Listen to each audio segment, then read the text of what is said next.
How to get past caring too much about failing versus customers' thoughts. Who cares? Listen, you've already failed them if you don't take them on as a client in the first place. So what's the worst case? This is a great pro and con here. What's the worst case? You take on a client, okay? And if this is what you need to get past it in your brain, then do this. You take on a client, you say, this is what we're planning on doing for you. Okay, this is what we believe we can expect based on what we've seen in other markets, or however you're coming up with what your pitch is or what your offer is. And if you feel really, really scared about what they think, let's say you don't get the job done or it's not as good as what you projected. Well, first I want to rewind you and talk to you about the yellow pages. I'm going to talk to you about the billboard on the side of the road. I'm going to talk to you about the coupon clipper.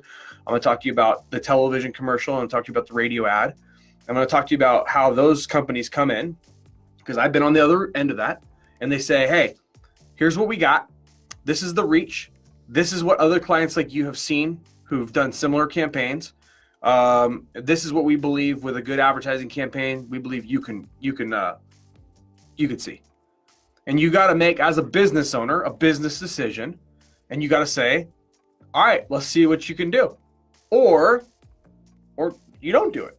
But I can tell you this, they don't guarantee you shit when you buy a radio ad, or when you do a billboard, or when you buy yellow pages, or when you get a newspaper ad. There's no guarantee that you will get the results that they just went over, the projections that they went over with you. So you either need to learn to become a little bit more vague in your projections until you get more comfort and more clients under your belt, and say, listen, here's what I believe, but as you know, with any sort of marketing campaign, results may vary. We could be in the snow plowing business, and last year it could have snowed 250 days out of the year, and this year it's a Indian summer and it doesn't snow at all, so the phone ain't gonna ring, right? There's no guarantees in life other than taxes and death, right?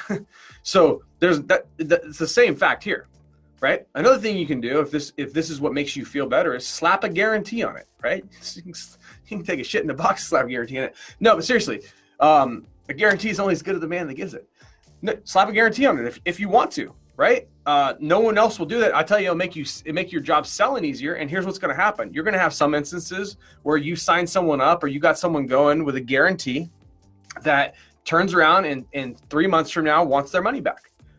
And that's fine. There's nothing wrong with that if you're confident in what you do, and if that makes you sleep better at night, that, hey, I'm not offering, snake oil to someone, which we don't want you to do.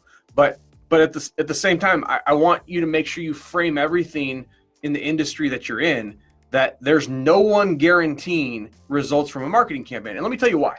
I had a coupon book that I used to send out to like 50,000 homes. And this thing would rip for me, kill it. It was very good. And it killed it for a lot of businesses. And guess what? There were some businesses that it didn't kill it for, right? Did that mean that the coupon book didn't work? No, it didn't mean that at all.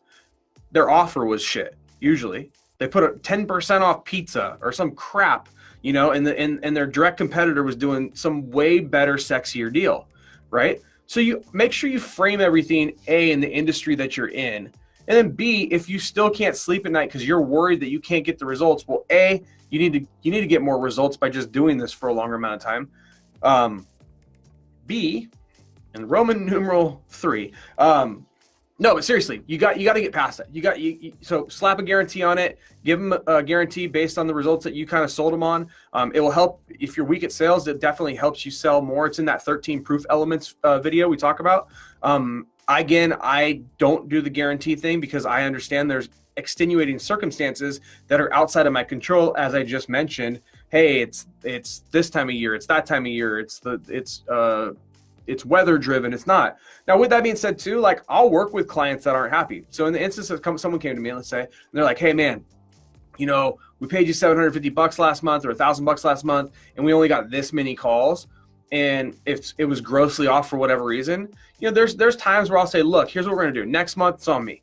Let's keep you rolling. Let's keep it moving. We had this and this go on last month. I think this is what created this issue.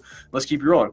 Everyone's different on how they handle business. Some people, you're in such a cash crunch that if you give up that $750, $1,000, it's going to put your business in a really poor spot, but the longevity and time you'll keep that customer by building that trust with them, that you're a good person, you actually care about what they're going to do, is going to go a lot longer than the short-sighted, I need the money right now.